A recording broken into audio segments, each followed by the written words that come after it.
How did one woman control both Julius Caesar and Mark Antony? Spoiler, it wasn't because she was pretty. You've probably got an image of Cleopatra in your head already. Something between Elizabeth Taylor and a Halloween costume. Smoky eyeliner, gold jewelry, maybe lounging around while men fight wars over her. Let's throw that in the Nile real quick, because the real Cleopatra, she was nothing like the seductress Hollywood sold us. First of all, and this might shock you, Cleopatra wasn't Egyptian. She was Greek. Specifically, she came from the Ptolemaic dynasty, a line of rulers descended from one of Alexander the Great's generals. These guys took over Egypt after Alexander's death and ruled for nearly 300 years. So while Cleopatra ruled Egypt, her bloodline was Macedonian Greek, not native Egyptian. But here's where it gets interesting. Unlike most of her family, who honestly just treated Egypt like a vacation home, Cleopatra actually cared about ruling. She was the first Ptolemaic ruler to learn the Egyptian language.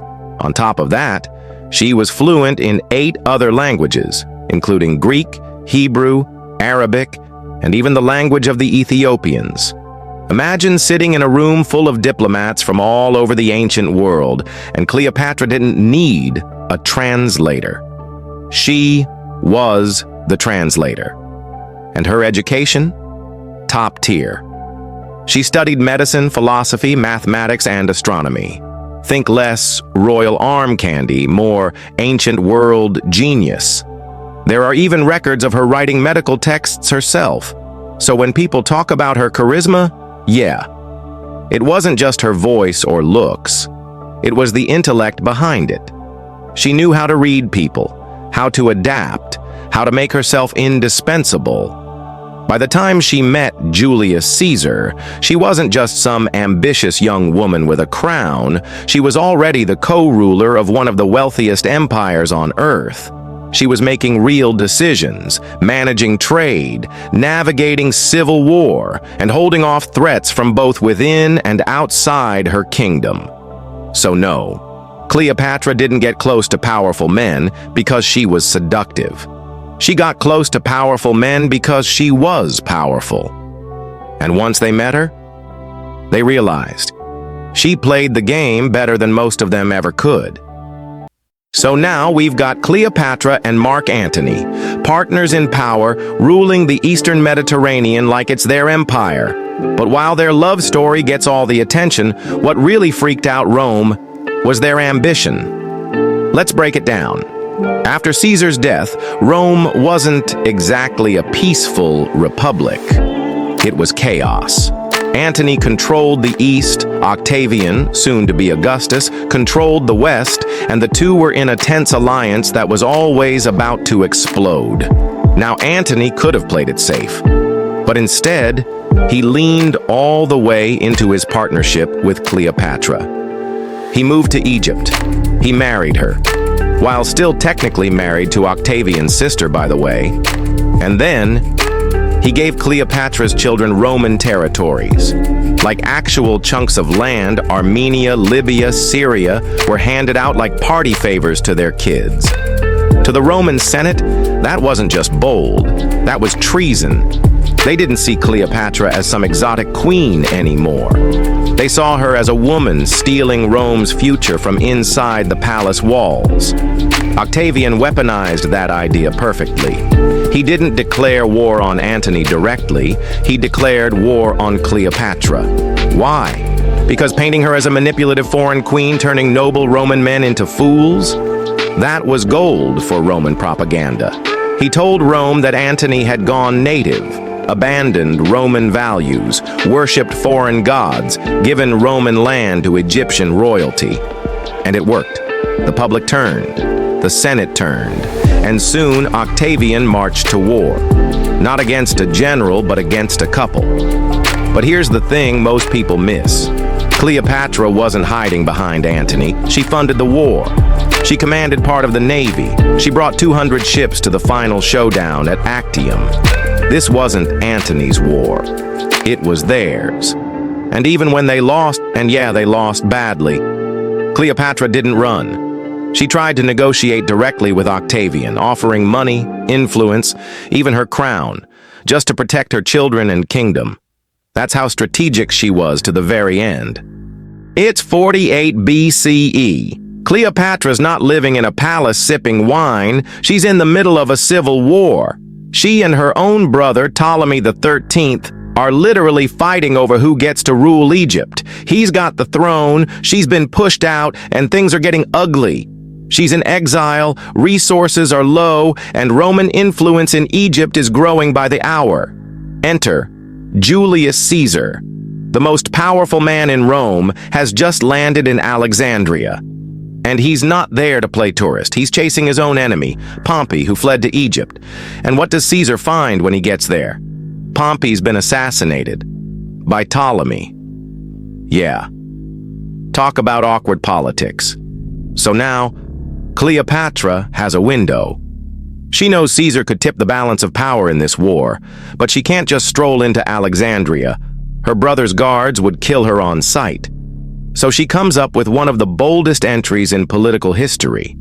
According to ancient sources, she has herself smuggled into Caesar's quarters, rolled up in a rug, or maybe a sack, depending on who you believe. Either way, it's the ancient version of popping out of a gift box. And when the guards unroll it, boom. Cleopatra. Young, confident, and alone. No servants, no soldiers, no backup, just strategy. This wasn't a dramatic stunt. This was calculated. She made herself unforgettable from the first second. She didn't send a letter, didn't request an audience. She forced one. And Caesar? He didn't see a damsel in distress. He saw a woman who took risks, played to win, and knew how to seize a moment. Remember, Caesar was a master tactician himself. He could spot strategy from a mile away, and Cleopatra's move wasn't just clever, it was pure Roman-style boldness. From that night forward, Caesar supported her claim to the throne. He stayed in Egypt for months, helped her defeat her brother's forces, and restored her to power as queen. But this wasn't love at first sight. It was power recognizing power. Cleopatra didn't wait to be saved. She made herself so compelling, so politically useful, that Caesar had every reason to back her. Okay, so here's where most stories about Cleopatra totally fall apart. They love to suggest Caesar and Mark Antony were just hypnotized by her beauty, like she fluttered her eyes and suddenly Rome fell to its knees. But that's not how power works. Cleopatra didn't win influence by playing love games. She played long-term, empire-level chess. Let's take Caesar first. After she regained the throne with his help, Cleopatra didn't just go back to ruling Egypt quietly. Nope. She went straight to Rome, and not in secret. She lived in Caesar's villa in broad daylight as his partner. And remember, Caesar was married. Cleopatra didn't hide, and Caesar didn't make her. That was a statement. She even gave birth to his child, Caesarion, which put her in an insanely rare position. She was the mother of a potential Roman heir. And while Caesar never formally claimed Caesarion, the symbolism alone was powerful. This wasn't about seduction, it was about positioning. She was aligning herself with Rome's future. Now, Caesar gets assassinated in 44 BCE, and just like that, Cleopatra loses her biggest political ally. Most people would have panicked, but not her. She watches the power struggle erupt in Rome and waits, watches, calculates, and when the dust settles, there's a new rising star, Mark Antony. Now, did Cleopatra charm him? Probably. But more importantly, she negotiated with him. She invited him to Egypt, not for a date, but for a meeting. And when he came to Alexandria, she didn't show up in silk bedsheets. She arrived on a golden barge, dressed as the goddess Isis, with scented sails and music. The whole thing was choreographed to perfection. Why? Because Cleopatra knew Antony's weakness, ego. He loved spectacle. He wanted to be seen as a godlike figure himself, so Cleopatra made herself his mirror. Not a lover, a divine partner. She positioned Egypt not just as a rich ally, but as a kingdom that matched Rome's grandeur. From that point on, they weren't just a couple. They were a brand. Antony needed Cleopatra's resources, ships, and influence in the East. Cleopatra needed Antony's military muscle and Roman clout. It was a full-on alliance, dressed up in romance, sure, but built on cold, calculated strategy. That's what made her dangerous to Rome. Not her looks, not her voice, her intellect, her timing, her ability to play the long game. She didn't bewitch men, she outmaneuvered them. So here's the twist no one tells you.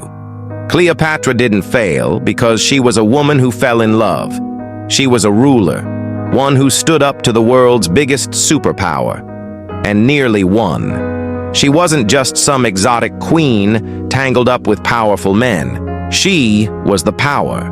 She built alliances, ran a navy, managed a kingdom through wars and famines, and negotiated at the highest levels of international politics. Rome didn't destroy her because she was weak. They destroyed her because she was dangerous. And yet, what survives today? Perfumes, makeup, Hollywood myths. Not the strategist, the speaker of 9 languages, the woman who held her empire together for 21 years. It's time we stopped remembering Cleopatra as a seductress and started remembering her as one of history's most brilliant power players. So next time you hear Cleopatra, don't picture a temptress. Picture a queen who challenged Rome. If that surprised you, there's more. In the top left, a video diving deeper into her rise to power, and in the bottom left, a journey through ancient Egypt itself.